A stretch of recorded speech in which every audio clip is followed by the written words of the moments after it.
Welcome back to Design Robotics.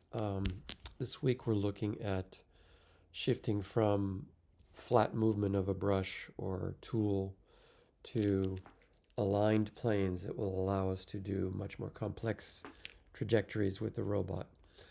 If we look at what we've been doing so far, um, we have essentially been dipping the paintbrush in the paint tray and then moving flat across curves.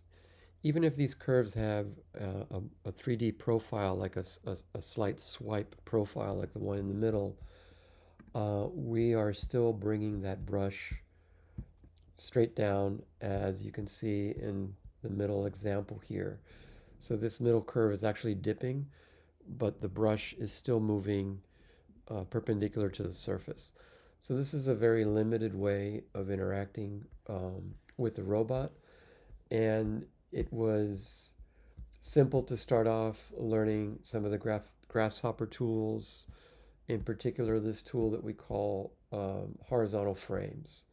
So horizontal frames allows us to distribute a series of flat planes um, that are not rotating in 3D space, okay? But as soon as we want to do anything more complex with a robot, we're going to have to follow three-dimensional curves in space. And for that, we're going to need to learn how to align the planes to a three-dimensional rotation of the curve. So let's have a look at how we can do that. It's actually very simple.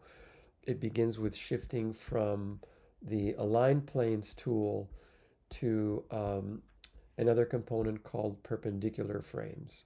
So perpendicular frames will begin by creating frames that follow the curve, but then we need to rotate those frames so that we can align the robot correctly, and we'll take a look at how to do that next.